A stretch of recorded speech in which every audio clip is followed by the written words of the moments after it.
Okay, it's time for Bombastic Plastic. Bombastic. This week, we're going to do a spotlight on early Nile. It's really not a surprise that the South Carolina death metal band Nile grew such a rabid following when you go all the way back to the beginning. As early as 1983, guitarist Karl Sanders, drummer Pete Hammeris, and bassist Chief Spires formed the thrash band Morriah. Not Carrie. No.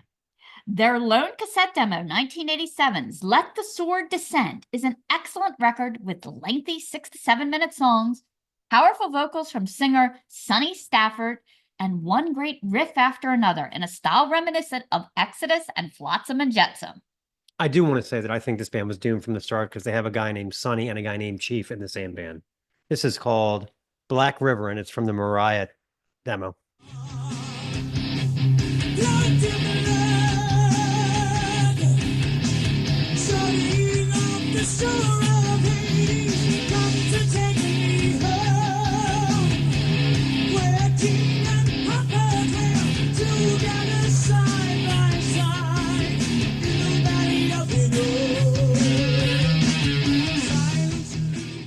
Okay.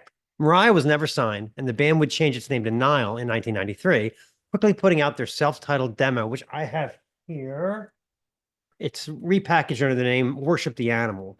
This is a reissue from 2011, which I believe it has cool artwork, but it has the worst font/color scheme imaginable in terms of actually reading what it says. Look at that. Oh my God. Yeah, I know, right? Anyway, so it's fair to say that Nile had the vision for their pharaoh-obsessed Eastern death metal theme from the very early stages. While the music on this demo is more in line with early earache stuff like Benediction, it's still crushingly heavy. The track Worship the Animal is a skull stomper for sure. The tribal groove that Pete Hammer lays down is all but irresistible. The band already incorporating those Eastern-tinged vocal ohs, suggesting Egyptian themes to come. The song Nepenthe is another mid-tempo cut that steams into blast beats here and there.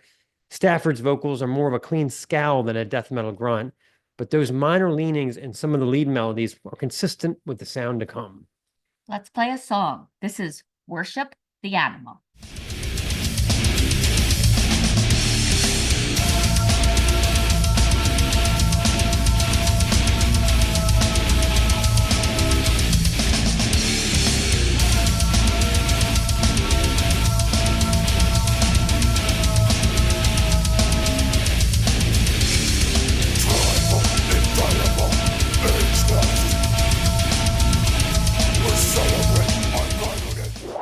Okay, so now to move on to the debut on Relapse, Amongst the Catacombs of Nephren-Ka. For many of us, Catacombs was the first dose of Nile to bewilder our eardrums. So appreciating the progression from the first demo was lost. So basically, it seemed like Relapse dug up these 3 South Carolina boys with some ancient spell, and they surfaced at full strength. Their exotic and highly original Egyptian-themed death metal, a feast for the ears on so many levels. Yeah, I mean, looking back on the early 2000s when Nile came out, it really seemed like, well, so where the hell did these guys come from? You know, we didn't have such things as the metal archives.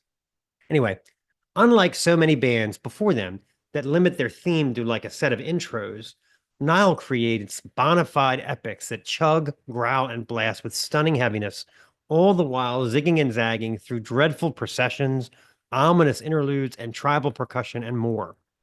Vocals at this point are more guttural, supplied by the bass player Chief Spires.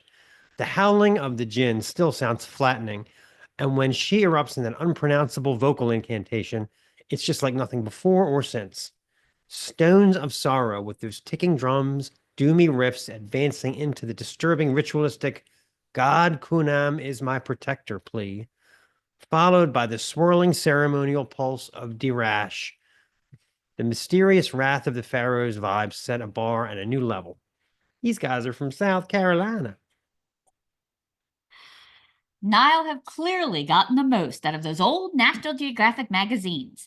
The combination of impressive sonics and thundering heaviness with exciting new lyrical territory made this one an irresistible pickup and introduced many of us to a band that would become a crown jewel. See what I did there? Oh. In the Relapse catalog. Okay, here's a little bit of Nile's Barrow Edinazu.